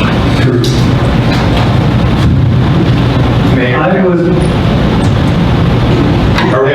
Are we going to address the public now on this particular point, or are we not going to address the public? Well, okay, then if we're going to address the public in this manner, and I don't care if we do or we don't, then we're going to go back and reopen the previous item that other people wanted to talk about. Just finish your comments, Mr. Mayor. I have no problem with having this gentleman speak. If you want to do this, Madam Mayor, that's fine with me. I think the only thing I can say at this point is I would strongly encourage the employee in question to come see me so we can discuss it. Okay, thank you. Thank you, Mr. Chairman.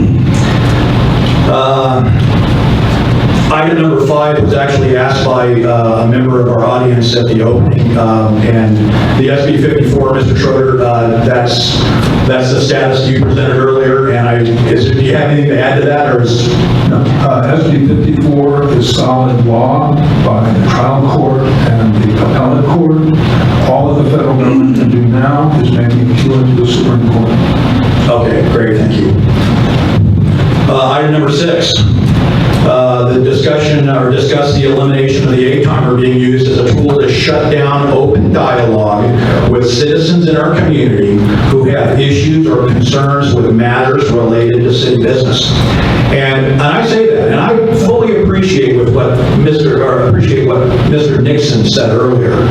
However, we have a town of 8,517 people, if you go back to what the districting guy used as our head count number.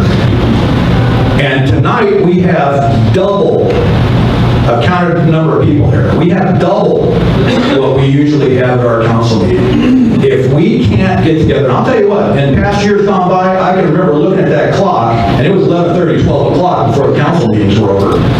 Absolutely. You were in those chambers. Longer than you have, and I don't remember. Now, that must have been a long time. Well, you've been here since 92. Statement.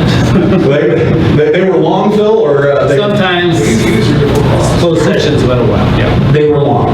Nevertheless, I understand, Madam Mayor, the purpose of the 3-minute timer, but I really think that if if our citizens are coming forward and talking about their concerns, that we ought to provide some flexibility with it.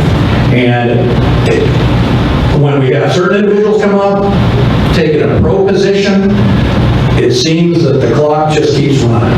If somebody comes up and opposes something or takes a negative position, that clock, interrupted. It was done to me when I used to come to the podium as a citizen speaking on stuff. I'd like to note that your person that you brought up here had about 5 minutes, because I let him finish his story. And I greatly appreciate that, and I think that discretion is exactly what we're talking about. That discretion. And we all know, and Mr. Nixon gave the reference to Mr. Nelson. I remember some of those meetings, and it's like, my gosh, will this ever end? But we haven't had anybody that's come up in the recent past and taken a position like that. So I would urge the council to take a little more of a compassionate position when it comes to using the timer. Council? I think it can be used the way it is. If you can't make your point in about 3 minutes, then bring it back for an agenda item, all right? These items come up, they're not up for a motion or a vote, but if they're not getting enough time, we can reschedule more time at another council meeting. But the 3-minute rule at current council of governments is 2 minutes. And people are very professional, they get up, they know what they're going to talk about. This is not the time to just argue, it's time to make your point. And you should be able to make your point within 3 minutes. So I'm in favor of just leaving it as it is. Many times folks go over and it's already lenient, and I think it's good the way it is. And my response, Mr. Smith, is a lot of people that come to that podium have never spoken in public before. They've never spoken. And I'll tell you what, if you're a novice and you come up here and you start your discussion, it's hard to keep track of what you're trying to, the point you're trying to get across. And then you're interrupted 3 or 4 times saying, 12 seconds left, 37, a minute and 47 seconds left, whatever. We just cannot do that to our citizens. And I would just urge again, I'm not going to beat the dead horse, I've used that phrase once, but I'm going to use it again. Let's be a little more compassionate when it comes to that timer than that hard 3-minute rule. And I'll move on to my next point. Numerous city residents and business owners have requested a full explanation and instructions on how to initiate a formal complaint against matters, individuals, and criteria regarding city business. I've been approached 3 or 4 different times. How do we file a complaint? And I don't know the answer to that. Yeah, sure, if there's an issue with Public Works, you get on the website, you fill out your thing. They're not talking about those types of issues. They're talking about a formal complaint on something that is being done to them as a resident or as a business owner. I don't have the answer to that, and I would just like to ask the question, do we have anything, a form, a process on the books that allows somebody in our community to come forward with a concern or a problem or a complaint and have it addressed by somebody within either the city staff or the city council? So the process worked with you?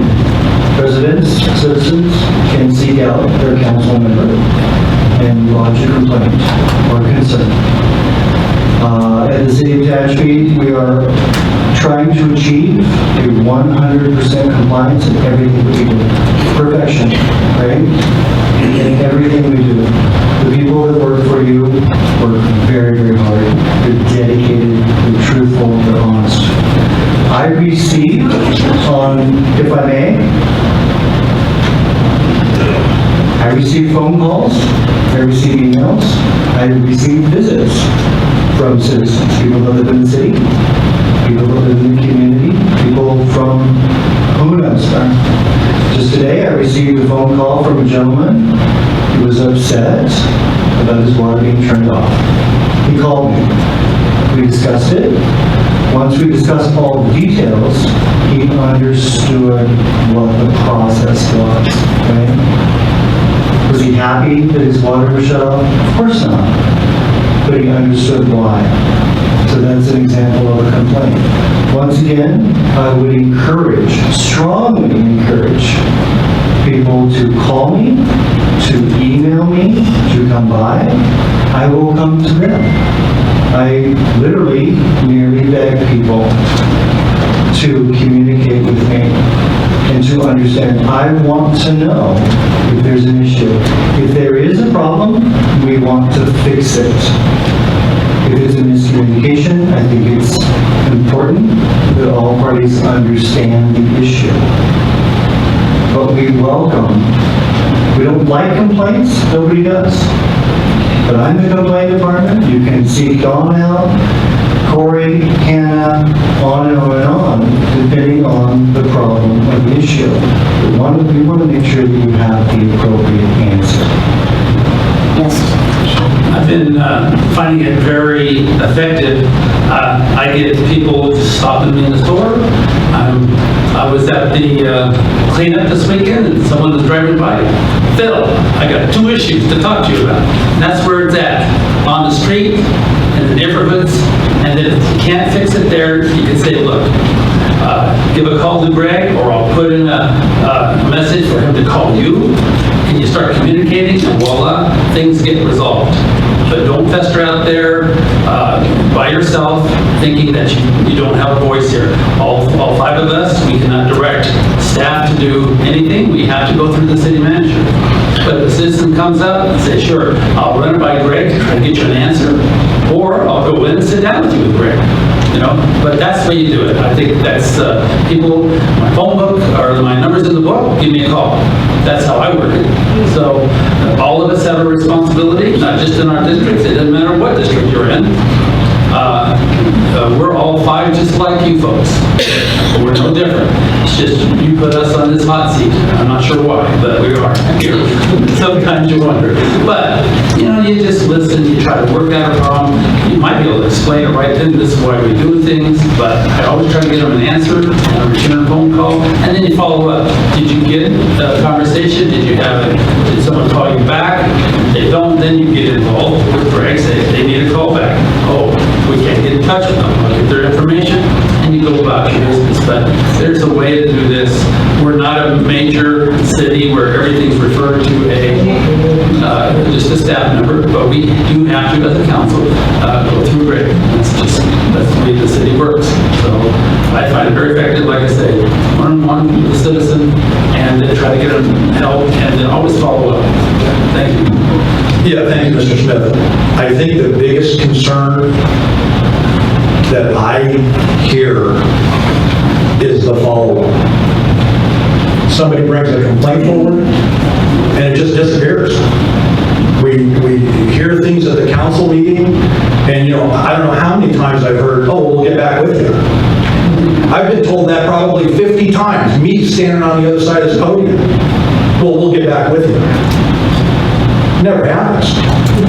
It never happens, and it's no fault of anybody's, but because we don't have something in writing as in the form of an online complaint. I mean, we can fix public works issues online. Why don't we have an online complaint? I know we have the computer smarts in this room right here to make that happen. Let's get something in place, a tickler file for no better term. Most of us understand what that means. And it resurfaces if it doesn't get addressed or it doesn't get adequately responded to. And then we can go back to the public, or the public on their own accord can get an absolute closure to that issue. Let's see if there's a motion for that instead. Okay. I'd like to make a motion that we look into how we can better serve the community with a process similar to what we have online right now in the Public Works, I forget the name of the screen. Somebody help me out. Key, what do you? Request tracker. There you go, request tracker. if we could get something in the works, paralleling that for complaints coming in from the citizens, not necessarily associated with broken stuff, meaning water bubbling out of the ground or, a tree branch falling over a driveway, but a complaint form. And that's my motion. Is that clear? We have an Ask City Hall, which we could rename. There is a generic form on the same report concern button on the website.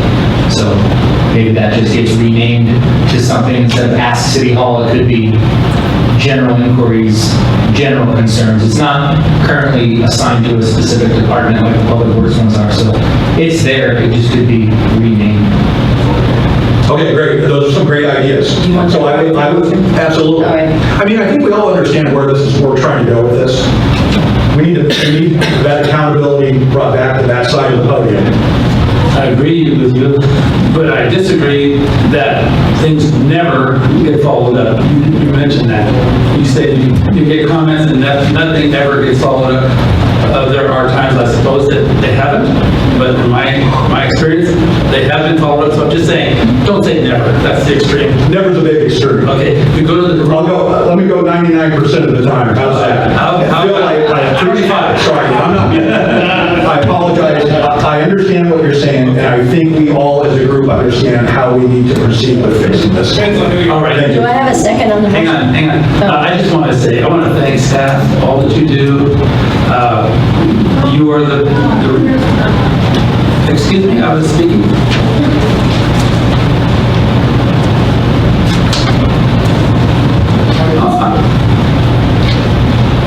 I'm speaking. You got 3 minutes.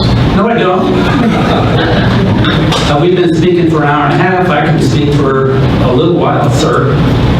So anyway, I want to just thank staff. You are the front line to the public every day.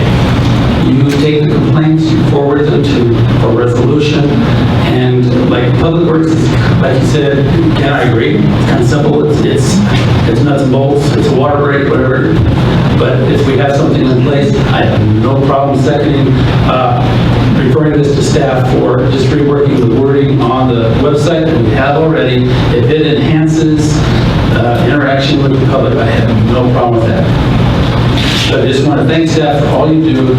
Police officers or code enforcement, I mean, you hear all the negativity. I'm just saying thank you all for what you do. Is that a second? And that's a second to redo the probably one of just the wording on the website. Yeah, there's a brief description of information, and of course there's your contact information, and the only actually required field is your preferred method of contact. So you don't even have to necessarily give your name. But it does ask for email, phone, if you do want. Most people will give their name, obviously, but the only required field is the how do you want us to get back to you, along with obviously what you would like, information you're requesting. And I'm asking for something a little more than just changing a few words on the website. I mean, I need to have a tickler file. That's your second. That's a second? Well, he amended my motion by adding to it. Yeah. Now I That's all he's don't. gonna second. That's all he wants to second. Well, I hope we're all clear here because we owe you folks the service of doing what is expected out of a council. And if we're not doing it, we're going to have this discussion again in the future until we can change enough words on the website to make this happen. We have to be responsive. Not that anybody is intentionally not doing something. We have to be responsive and we have to close the loop. A comment or a concern comes from that side of the podium to this side of the podium. It goes around for corrective action, and the result goes right back to the other side of the podium. And as long as we're all clear on how that needs to happen, you seconded the motion, Phil? And I second the motion where we're going to change the wording on the website. We're going to make this so simple that they can do Public Works. If they got any other concern, they can check the box. They can ask for someone to get back to them, their email or phone call, or be anonymous. They just want their concern out there. You understand my motion? It's just a very simple tweak of our website that's already in here that I am. All right. That's just it. Moved and seconded. All in favor say aye. Aye. Opposed? Let the record show it was 5-0. Thank you, Madam Mayor. And my last... Did I miss one? And God we trust is next. Okay, well, my final point, which is item number 8 on my list, in support of Reverend Angelo Frazier, who many of you may have actually seen on the news in the greater Bakersfield area, and some of the other efforts that he's done in Kern County, down below specifically, but in other parts of the county and in other parts of the state. His efforts in Kern County, it is proposed that the City Council adopt a resolution to reinstate the words "In God We Trust" on all City of Tehachapi Police Department vehicles used for policing activities throughout our community. The phrase "In God We Trust" is foundational to the United States of America, and as such should be displayed on City of Tehachapi vehicles. And the Reverend and I had a discussion, Pastor and I had a discussion a week or so ago. I grew up in the Midwest values. I got to go pick the switch off the tree. And we talked about the way things used to be. And when you used to see a police car or an emergency response vehicle, fire truck, ambulance, all of those vehicles typically said, below the logo of the city or the county, said "In God We Trust." And you don't have to go any further than pulling out the wad of, well, in my case, dollar bills, but Phil's case is $100 bills. If you pull those out of your pocket and you read what that says, or the coins, everything says "In God We Trust." And sorry, I had to throw a little humor in that. But nevertheless, that's important, and it's important because it's foundational. It's foundational based on how the United States was formed. And the pastor presented sent me a letter, and I'll read it. I'll read it real quick. My name is Reverend Pastor Angelo Frazier, pastor and volunteer chaplain for the BPD. I have been living in Bakersfield for about 28 years. I have experienced the ups and downs that all growing cities and counties go through. We tend to be level-headed, and for the most part, we think things through. Bakersfield has a strong faith-based community, and we seem to always strive to do what is best for our citizens. That is why I love it here. As a pastor and a police chaplain for the past 19 years, I have spent a lot of time in our community, so I pray and believe my proposal will be encouraging, inspiring, and well-received.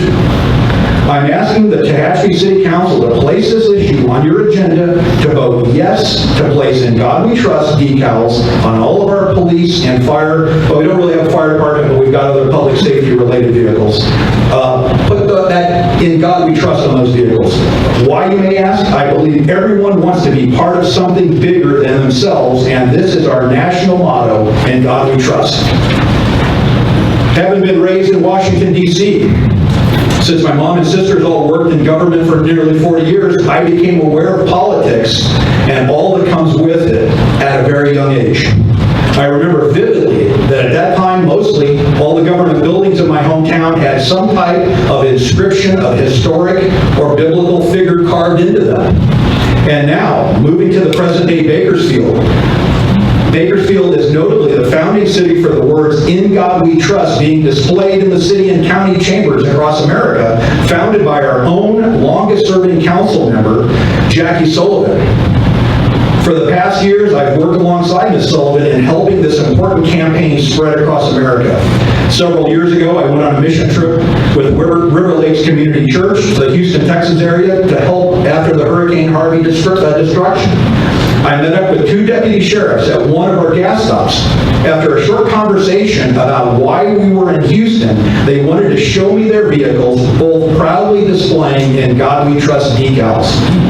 They shared about how the decals raised their morale and were good for the community.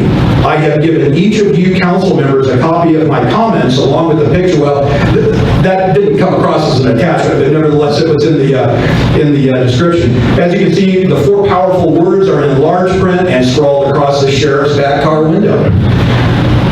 Recently, I was on another short-term mission trip in Mountain View, Arkansas, where when I was made aware that all the police cars in that city had the logo displayed on their vehicles. And in speaking with a few of their officers, they said they were proud to have it as well. In closing, "In God We Trust" is our nation's motto. Adopted by Congress in 1956. It is on our money, and it is now being displayed in nearly 700 city and county chambers across this great land, including 136 municipalities in California. It is an important part of our country's history, and we will be a better nation because of it. Over the past few years, decals and bumper stickers carrying our motto have been placed on cars driven by police officers, sheriff's deputies, and firefighters in Illinois, Kentucky, North Carolina, Texas, Michigan, Louisiana, Florida, and Missouri. Most recently, on April 3rd, 2019, the City Council in our neighboring city of Delano, we may have seen that on the news. I mean, it was a very big thing. Voted yes to place the decals on the police cars on their City of Delano vehicles. They were the first city in California, and hopefully the city of Tehachapi will be on that same list. Thank you in advance, Reverend Frazier. And Reverend Frazier is in the audience, and sir, could you just please come up, Madam through the chair. Sir, could you please come up and just give us a few words? Thanks for coming up the hill tonight, and welcome to Tehachapi. Thank you, Madam Mayor, and thank you, Madam Mayor, and City Council members. I'm honored to be here to stand before you and to share with you what I believe my heart is saying. Councilman, you read what I had said, and I stand by that. This is your time right now. This is your historic moment right now. I talked with Kevin McCarthy, our congressional rep. He is 100% for this. I talked with Shannon Grove, our state senator. She is 100% for this. I talked with Cindy Zimmer, our Kern County district attorney. She is 100% for this. And so I stand with a group of people who represent a lot of people in this state. And there's good things going on in California. There's a lot of good things going on in California. And I believe that this can help unite us. I wrote one of the stickers here, and this is what it looks like. It is that flag joined with your motto right there, "In God We Trust." We've let this slip away for a number of years, and I hope that you good people can bring it back and say, we will stand on our national motto. In my discussion with the gentleman in Shafter, the Shafter approved it, Bakersfield approved it, Delano approved it. I said to him, you know, one of the things that I encouraged him, he was opposing this. I said, why don't you run for city council? Until the national motto is changed, this is our national motto. And we're going to stand with this national motto until it's changed. And I encouraged him to, and he said to me, and this was one who opposed us, he said, I've never heard that before. I've never heard somebody give me that advice. And so because it's our national motto, because it's our history, because I believe it'll bring us together as a people in a time where we need to be brought together as a people, I ask you to vote this proposal forward and that we can collectively, California say, in God we trust. Why? 3 historic reasons why. Number 1, I believe it's our national motto. Number 2, I believe it'll bring us together. Number 3, we need to stand with law enforcement. Because if law enforcement goes, then our country goes. I thank you for your consideration.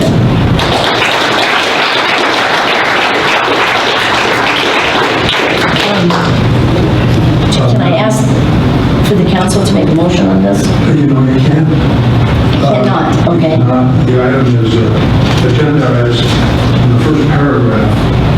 It says, on their own initiative, a council member may ask a question for clarification, make a brief announcement, provide a reference to staff or other resources for factual information, take action to have staff place a matter of business on a future agenda, request request staff to report back at a subsequent meeting concerning any matter, or make a brief report on his or her own activities. So on approval of the council, I can refer this to staff to bring back. Or the council can. Sure.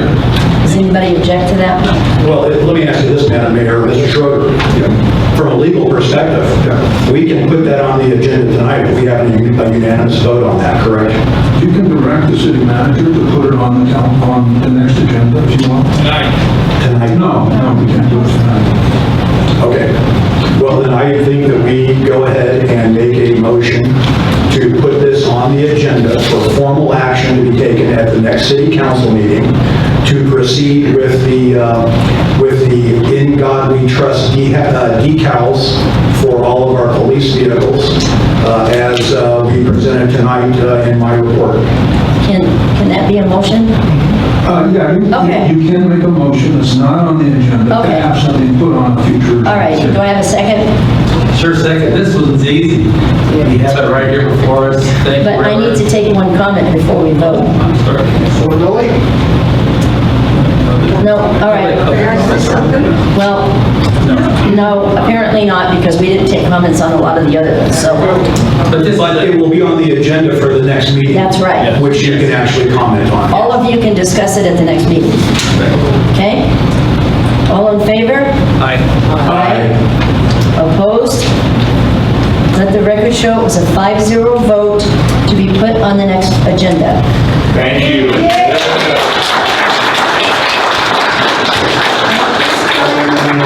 We are going to, no, we're not. Sorry, Madam Mayor, I have one other thing that I saw come across the wire, and I think it's important that we understand this. You folks may have seen this also. It came down from the league pertaining to SB 5. You recall seeing that? Yes. SB 5.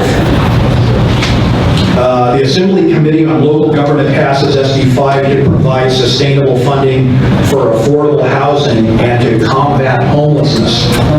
The League of California Cities supports state and local partnerships and says ongoing funding is needed to fill the void of subsidized housing for those most in need.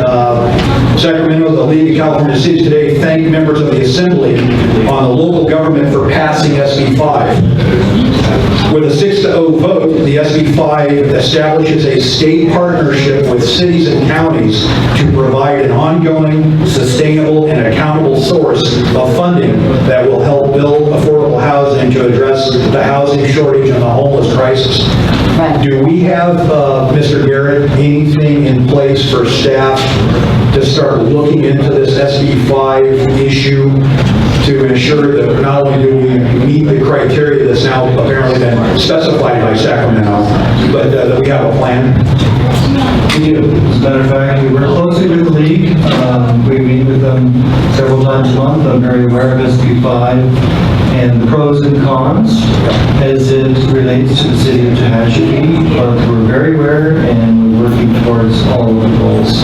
The state of California has threatened to withhold road money if you do not have affordable housing options. They're actually suing the city of Huntington Beach right now because of that. So we don't want to get in that position. It's calculation, it's dependent on the population, what sort of housing elements you have. Very complicated, but we're very, very aware of and are working with our colleagues on it. Great, thank you, Mr. Garrett. And Madam, I turn the chair, sorry. We're now going to adjourn into closed session. If there are decisions made and votes taken, our city attorney will return